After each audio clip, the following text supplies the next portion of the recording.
उसका एवं उत्तराखंड के इस बुलेटिन में आपका स्वागत है। मैं हमिद। शुरू करते हैं इस वक्त हेडलाइन के साथ। मुख्यमंत्री पुष्कर सिंह धामी ने की बड़ी घोषणा। सरकारी कर्मचारियों पेंशन धारकों को सौगात। महंगाई भत्ते में 11% की बढ़ोतरी। तो सदन में उठा भूमिधरी और खरीफ की फसल का मुद्दा।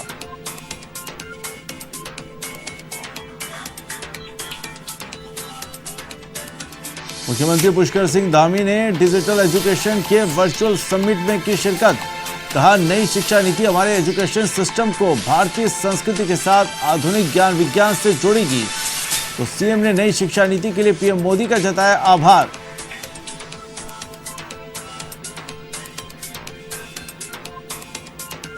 पंजाब कांग्रेस में एक बार फिर से गुटबाजी आई सामने। नाराज कैबिनेट मंत्री विधायक पहुंचे देहरादून।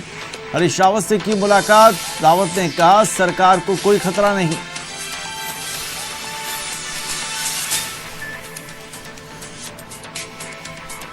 देहरादून में स्कूलों को खोले जाने की चर्चाओं पर लगा विराम। कक्षा 1 से 5वीं तक के नहीं खुलेंगे स्कूल। शिक्षा मंत्री ने कहा, स्वास्थ्य विभाग की गाइडलाइन जारी होने पर लेंगे फैसला।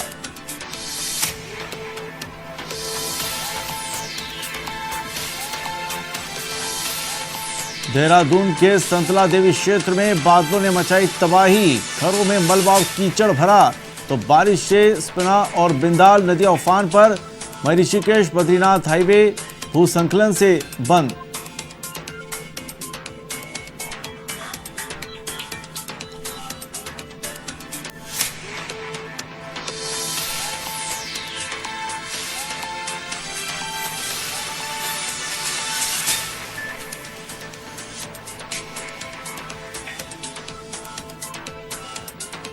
उत्तराखंड विधानसभा मानसून सत्र के तीसरे दिन बुधवार को मुख्यमंत्री पुष्कर सिंह धामी ने सरकारी कर्मचारियों और पेंशन धारकों के लिए बड़ी घोषणा की। मुख्यमंत्री धामी ने सदन में कहा कि राज्य के 3 लाख से अधिक कर्मचारियों और पेंशनरों को बढ़ा हुआ महंगाई भत्ता मिलेगा। महंगाई भत्ते में 11% की बढ़ोतरी की जाएगी। इसके बाद अब महंगाई भत्ता 28% हो जाएगा। मुख्यमंत्री की इस घोषणा से राज्य के 1.60 लाख कर्मचारियों और 1.50 लाख पेंशनरों को लाभ मिलेगा। बताया कि सितंबर महीने के वेतन में बढ़ा हुआ महंगाई भत्ता मिलेगा। सरकार जुलाई और अगस्त माह का एरियर भी देगी।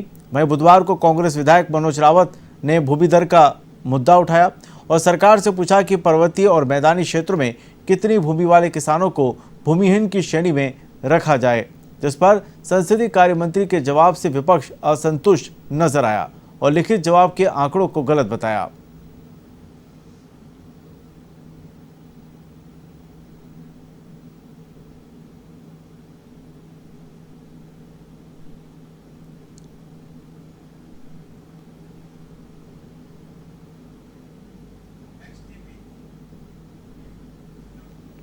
सदन के भीतर उपनेता विपक्ष करण माहर ने पुलिसकर्मियों के ग्रेड पे से जुड़े मसले को उठाने का काम किया, जिसके बाद सरकार की तरफ से गठित उप समिति के अध्यक्ष कैबिनेट मंत्री सुबोध उनियाल ने जवाब दिया कि उप समिति ने अपनी रिपोर्ट फाइनल कर दी है, जिसे सरकार के माध्यम से जारी किया जाएगा। वहीं नेता सदन मुख्यमंत्री पुष्कर सिंह धामी ने कहा कि पुलिस की मांगों पर सरकार गंभीर है और कई बार पुलिस परिजनों से उनसे मुलाकात भी की है और सरकार राज्य हित में जो भी होगा पुलिसकर्मियों के ग्रेड पे पर फैसला लेगी।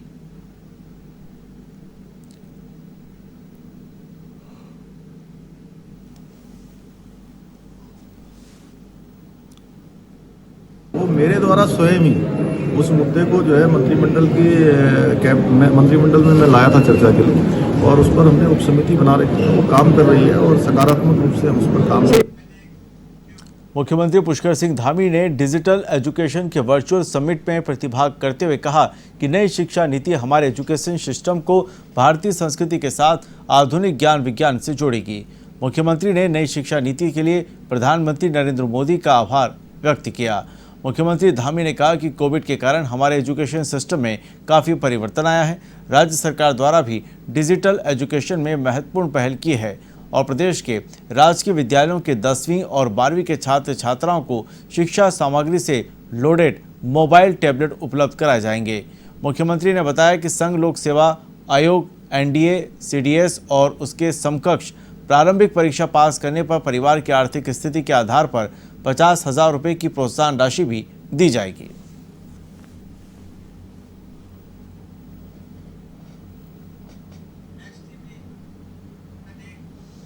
इंडियन आइडल सीजन 12 के विनर रहे पवनदीप राजन को उत्तराखंड सरकार ने कला, पर्यटन और संस्कृति में उत्तराखंड का ब्रांड एम्बेसडर बनाया है। मुख्यमंत्री ने कहा कि पवनदीप राजन ने सामान्य स्थितियों से उठकर अपनी प्रतिभा से देश दुनिया में उत्तराखंड का नाम रोशन किया है। इसको लेकर पवनदीप राजन ने सीएम आवास में मुख्यमंत्री धामी से शिष्टाचार भेंट की। आपको बता दें कि पवनदीप राजन ने स्वतंत्रता दिवस पर famous reality show Indian Idol के ग्रैंड फिनाले का खिताब अपने नाम किया था।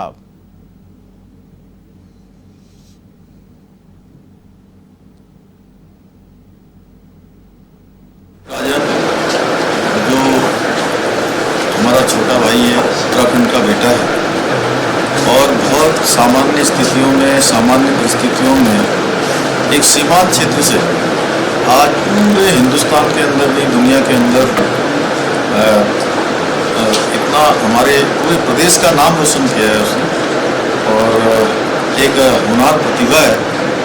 मैं उनको कला, पर्यटन और संस्कृति के लिए की चीज़ों को आगे बढ़ाने के लिए, यहाँ की संस्कृति को आगे बढ़ाने के लिए, यहाँ की कला को आगे बढ़ाने के लिए, यहाँ के पर्यटन को आगे बढ़ाने के लिए और नौजवान युवाओं के बीच में एक प्रेरणा और युवा स्रोत के रूप में काम करेंगे।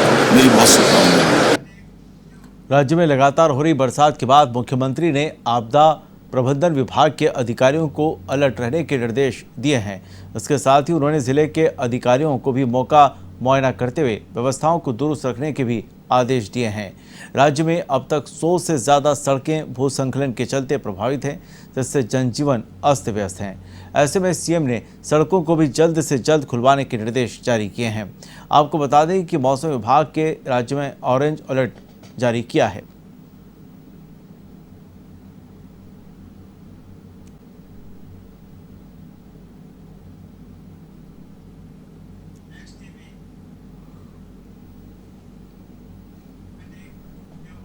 पंजाब कांग्रेस की गुटबाजी एक बार फिर से सामने आई है। इस बार यह नाराजगी पंजाब के मुख्यमंत्री कैप्टन अमरिंदर सिंह की कुर्सी पर खतरा पैदा कर सकती है। पंजाब गुटबाजी की जो चिंगारी है उसको बुझाने का रास्ता उत्तराखंड से होकर गुजरता है। दरअसल पंजाब में कांग्रेस के प्रदेश प्रभारी हरीश रावत हैं। रावत इन दिनों उत्तराखंड में हैं। हरीश रावत पंजाब में कांग्रेस के प्रदेश प्रभारी होने के नाते उनके कंधों पर इस वक्त बड़ी जिम्मेदारी है। पंजाब सरकार से नाराज चल रहे 4 कैबिनेट मंत्री और 3 विधायक देहरादून के एक निजी होटल में पहुंचे। इस दौरान उन्होंने हरीश रावत से मुलाकात की।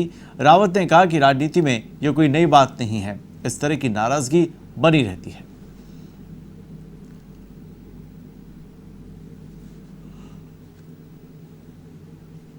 इसे अलग से मिले हैं, लेकिन सिद्धू जी इसमें हैं ऐसा किसी ने नहीं कहा है। देखो, गलत नहीं कहना चाहिए। हाँ, थोड़े परिवर्तन, क्योंकि सिद्धू एक अलग परिवेश से आए हैं और हमने कई बातों को देख करके उनको पंजाब में कांग्रेस का दायित्व सौंपा है, अध्यक्ष पद का, क्योंकि हमको आगे के लिए भी देखना था, तो आगे की तरफ देख करके सौंपा है। और इसका अर्थ ये नहीं है कि पूरी कांग्रेस उनको सौंप दी है। अमरिंदर सिंह जी हैं, सिद्धू साहब हैं, सुखविंदर सिंह सिद्धू जो सुखविंदर सिंह रंधावा जो यहाँ आए हैं वो हैं। हमारे बहुत सीनियर मोस्ट मंत्री हैं, श्रीपद बाजवा जी वो हैं, और प्रताप सिंह बाजवा हैं हमारे, और सबसे बड़ी ये तो हमारी दीदी हैं अंबिका सोनी जी। सबसे परामर्श करेंगे। पंजाब में कांग्रेस के पास लोगों की कमी नहीं है और वो सब लोग सामूहिक तरीके से आगे चुनाव में कैसे जीता जाए उसके लिए काम करेंगे। अल्मोड़ा के जयंती तहसील के धामदेव, जो कि 1942 की क्रांति की गवाह रही है, जहां हर वर्ष शहीद दिवस मेले के रूप में मनाया जाता है। आज ही के दिन यहां के शहीदों ने भारत की आज़ादी के लिए अपने प्राण न्यौछावर किए थे और दर्जनों लोगों ने शहादत दी थी, जिसे लेकर यहां पर शहीदों को याद किया जाता है। इस अवसर पर कांग्रेस प्रदेश अध्यक्ष गणेश गोदियाल, जोगेश्वर विधायक गोविंद सिंह कुंजवाल समेत सैकड़ों लोगों ने शहीदों को पुष्प अर्पित कर याद किया।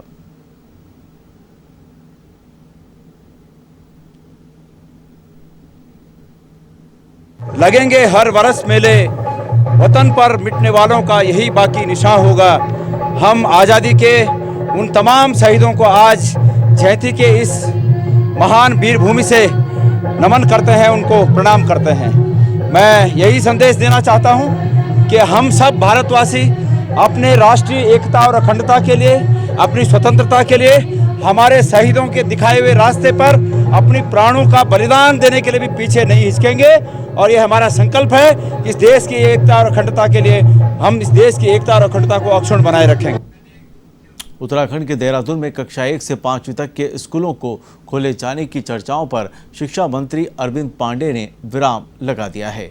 अरविंद पांडे ने कहा कि बच्चे और अभिभावक हमारी धरोहर हैं, ऐसे में हम उनके जीवन के साथ किसी भी कीमत पर खिलवाड़ नहीं कर सकते। ऐसे में स्वास्थ्य विभाग की गाइडलाइन जारी नहीं होने तक स्कूलों को नहीं खोला जाएगा। हालांकि कोरोना की तीसरी लहर की आशंका के बीच उत्तराखंड में स्कूलों का संचालन होने लगा है। पहले चरण में 9वीं से 12वीं तक के छात्रों के लिए स्कूल खोल दिए गए हैं।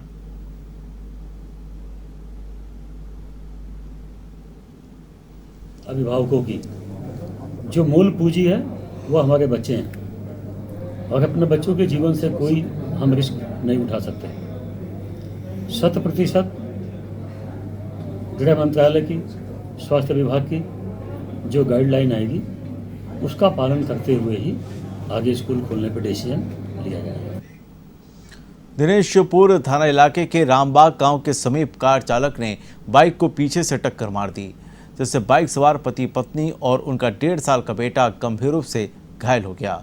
आनन फानन में तीनों घायलों को रुद्रपुर जिला चिकित्सालय में भर्ती कराया, जहां महिला को डॉक्टरों ने मृत घोषित कर दिया। इस दौरान थानाधिकारी अशोक कुमार ने कहा कि मृतका का पोस्टमार्टम कर शव परिजनों को सौंप दिया है। साथ ही कार चालक के खिलाफ मामला दर्ज कर लिया है। उधम सिंह नगर के किच्छा में युवाओं की टीम ने रक्तदान शिविर का आयोजन किया। शिविर का आयोजन सामाजिक कार्यकर्ता अकरम खान और समाजसेवी फैजराज खान के नेतृत्व में किया गया, जिसमें युवाओं ने बढ़ चढ़कर हिस्सा लेते हुए स्वेच्छा से रक्तदान किया। कार्यक्रम के दौरान रक्तदान करने वाले युवाओं को आयोजकों ने स्मृति चिन्ह और सर्टिफिकेट देकर सम्मानित किया और युवाओं से आगे आकर रक्तदान कर मानव सेवा करने का आह्वान किया।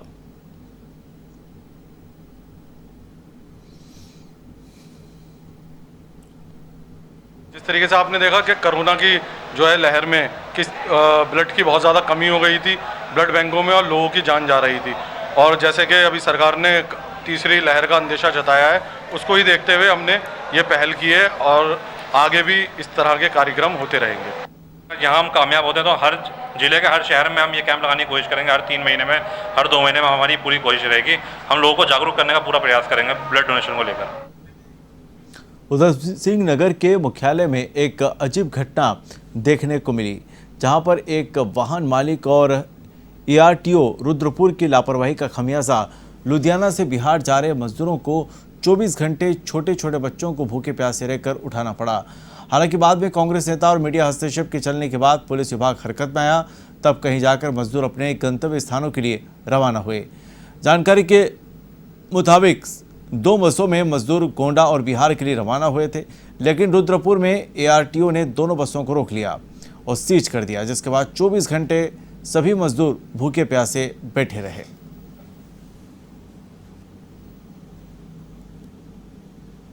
पंजाब से चलकर कुछ मजदूर हमारे बिहार जाना चाह रहे हैं, बसों में बैठ चुके हैं और उनकी बसें जो है सीज कर दी गई हैं रुद्रपुर में। तो वहाँ से मुझे किसी का कांटेक्ट मिला, जैसे ही मैं यहाँ पहुँचा तो यहाँ के हालात मैंने देखे। इन मजदूर भाइयों से मिला मैं, तो इनके हालात बहुत दयनीय थे। इन्होंने भूखे प्यासे कल से यहाँ पे पड़े हुए हैं। इस RTO ने इनकी जरा भी इतनी भी शर्म है नहीं रही कि कम से कम मानवीयता भी एक चीज़ होती है, इंसानियत भी कोई चीज़ होती है। ठीक है, ये मजदूर हैं तो इसका मतलब ये नहीं है कि इनको मरने के लिए छोड़ दो। इस भाजपा की सरकार की कुत्सित मानसिकता कहूँगा मैं इसको, इन अधिकारियों की, कि जो इन मजदूरों को कल से भूखे प्यासे यहाँ पे इनकी बसों को बंधक बनाकर इनको बंधक बनाया हुआ है। जी, सर्वप्रथम तो मैं आपको बताना चाहता हूँ कि ये पुलिस की क्षमता मैटर नहीं है, लेकिन चूंकि ऐसा ये मजदूर लोग हैं बेचारे भूखे प्यासे, मुझे पता चला तो अभी हम लोग यहाँ पर आए हैं इनकी समस्या सुनी। फिर मैंने RTO साहब से ही बात करी, तो जिन प्राइवेट बसेज में ये लोग आए थे वो टैक्स पेड नहीं थे, तो नियमानुसार इनको रोका गया, जैसे मुझे बताइए RTO साहब से। उन वाहनों को सीज किया गया है। अब इनके बस मालिक से संपर्क किया गया तो जो अभी इनके जो ड्राइवर हैं वो आरटीओ ऑफिस में गए हैं और जो है उनका जो है गाड़ियों को जो भी टैक्स पेड है वो भुगतान करने के बाद गाड़ियाँ रिलीज कर दी जाएंगी।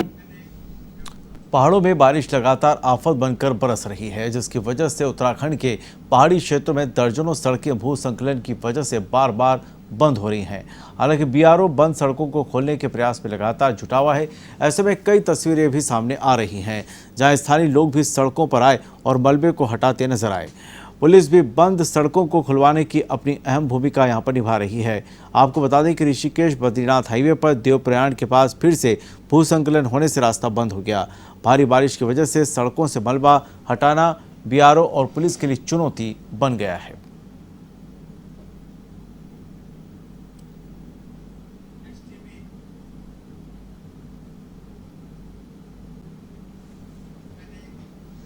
राजधानी देहरादून के संतला देवी क्षेत्र में बादलों ने तबाही मचाकर रख दी है। यहां बादल फटने से बर्बादी का मंजर पसर गया। वहीं इससे पहले दिन भर देहरादून में बारिश का दौर चल रहा था, जो देर रात तक जारी रहा। बुधवार की सुबह भी देहरादून में तड़के बारिश हुई। फिलहाल हल्की बूंदाबांदी का दौर जो है वो वहां पर हुआ है।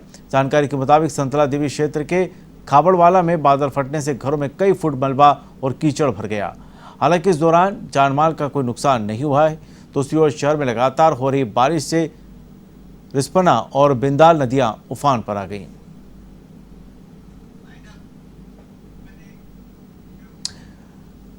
उत्तराखंड के बुलेटिन में फिलहाल इतना, लेकिन खबरों का सिलसिला जारी रहेगा। नमस्कार।